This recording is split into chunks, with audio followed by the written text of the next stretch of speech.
Hey there, my name is Chin and I am a local tour guide here in the island of Boracay. So for today, I'm gonna show you kung paano namin i-assist ang aming bisita when they book activities with us. So I am with my co-tour guide Rona and ang aming guest for today, his name is Mercy. Hello Mercy! So una is sinundo kami ng speedboat para dumiretso doon or hatid doon sa platform. So itong speedboat na to is mga ilang minutes lang man din yung travel. Actually, bilis lang kasi ang bilis ni Kuya mag-drive. Ang galing ni Kuya mag-drive. Ang adventure ni Kuya mag-drive. So, ito na nga, dito kami sa mismong parasailing boat. So, ayan si Rona. Hello, Rona. And of course, hello, Mercy. So, ito na nga, nilagyan na siya ng mismong parasail. And then, tinuturuan siya actually kung paano ang correct position. So, you need to stretch 2 feet talaga para ikaw ay mayakyat ng maayos kasi ito nga, kinan nyo naman kung paano siya iakyat. So, unti-unti inakyat siya, hindi ito kabilis, I just speed up ko lang ang video. So, after nito, habang nasa taas siya, zinuzoom ko siya, itong video nito actually, because I was checking if it is okay, kasi nga mag-isa lang siya.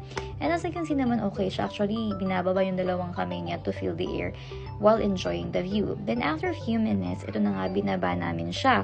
Or ni Kuya actually. Tapos sabi namin, Kuya, sa mismong water na lang para ma-feel niya yung temperature. Kasi nga, after nitong activity, meron pa siyang next activity, which is the helmet diving. So, naka siya ulit para unti-unti naman na ibalik dito sa parasail boat. Actually, mabilis lang to. And after nito, tinanong naman siya if okay siya and if he enjoyed. Sabi naman, yes, I did enjoy the view and everything. So after nito, few minutes lang, dito na kami sa another platform kung saan naman magkakaroon ng helmet diving. So dito sa helmet diving, first on foremost talaga is you need to know kung pwede ka talaga sa activity na to. So meron kang pipirmahan just to make sure na wala kang health issues or something na maghihinder sa you to do activity. So, after ng pirma-pirma, ito na si Kuya because he was the one giving the briefing on what will really happen during the activity.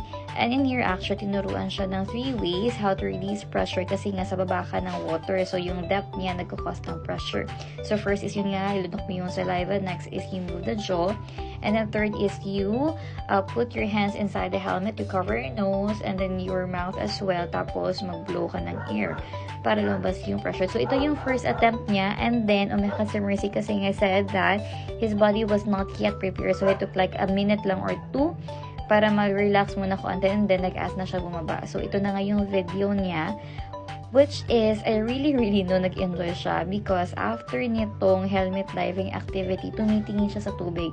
Tapos, ang sabi niya, I wanna do it again. Maybe not now because I have a flight tomorrow. But, you know, who knows kung kailan siya babalik. But I hope, since I enjoy siya, babalik talaga siya. And, I don't know, I'm sure. So, after nito, sinundo kami ng isa pang speedboat, a different speedboat naman. And then, we went back to this very beautiful and famous sunset in Boracay Island.